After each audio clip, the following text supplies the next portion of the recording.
मीरपुर नाम के शहर में तेजस अपनी पत्नी नीरू के साथ रहता था। पति पत्नी दोनों ही नौकरी करते थे। एक दिन तेजस गांव अपनी माँ के पास फोन करता है। हेलो, प्रणाम माँ। जीते रहो माँ, तुम दादी बनने वाली हो हैं? अरे वाह, ठीक है बेटा, मैं कल ही आती हूँ। जब माँ जी शहर पहुंची तो बेटी बहू ने बहुत अच्छे से स्वागत किया। लीजिए माँ जी, चाय। अरे गर्मा गर्म पकोड़े ले आओ माँ के लिए। नीरू रसोई में गई और 2 मिनट में ही पकोड़े ले आई। जी ये लीजिए। बहू जादू से बनाए हैं क्या? अभी तो रसोई में गई थी। यमी। माँ जी, शीला रसोई में पकोड़े तल रही है, मैं बस लेकर आई।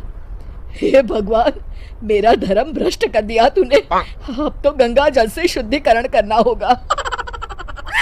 दूसरे दिन, माँ जी मैंने नाश्ता बना दिया है, ऑफिस जा रही हूँ।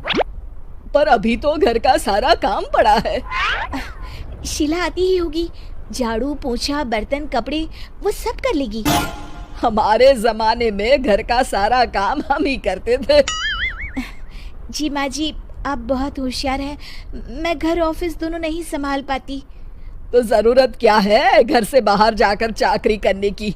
वैसे भी घर का काम खुद करने से घर में बरकत आती है, समझी? पर माँ जी।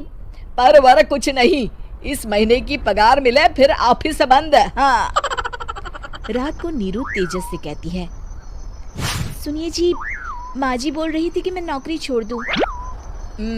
वैसे ठीक ही तो है, अभी तुम्हें आराम की जरूरत है। फिर भी आराम कहाँ, शीला को छुड़ाने के लिए बोल रही थी।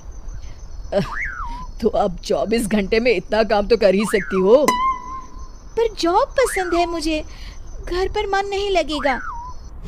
अगले दिन जब दोनों ऑफिस के लिए निकल रहे थे, मेरी तो कोई कीमत ही नहीं है इस घर में। माँ जी, आजकल महंगाई बहुत है, रहन सहन भी बदल गया है, दोनों नौकरी करते हैं तभी ठीक रहता है। अच्छा, तू कहना क्या चाहती है? मेरा बेटा तुझे बिठा के खिला नहीं सकता? तू ही इस घर का खर्च चला रही है, हैं? नहीं माँ जी, मेरा वो मतलब नहीं था। मतलब खूब समझती हूँ, ये बाल धूप में सफेद नहीं किए मैंने। हाँ।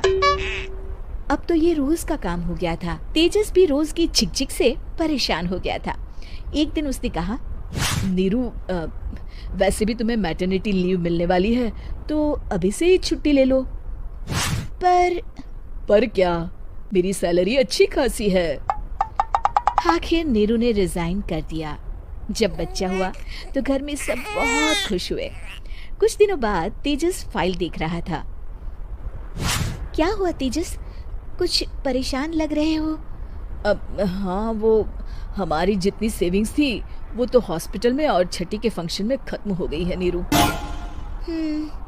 और अभी वैसे मंदी चल रही है तो मैं बोल रही थी कल मुन्ना को हेपेटाइटिस का टीका लगवाना है। नीरू, क्या पोस्टपोन नहीं कर सकते? नहीं जी, बिल्कुल नहीं। अब तेजस को समझ में आ रहा था कि उससे गलती हुई है। पैसों की कमी का असर घर के माहौल पर भी पड़ रहा था।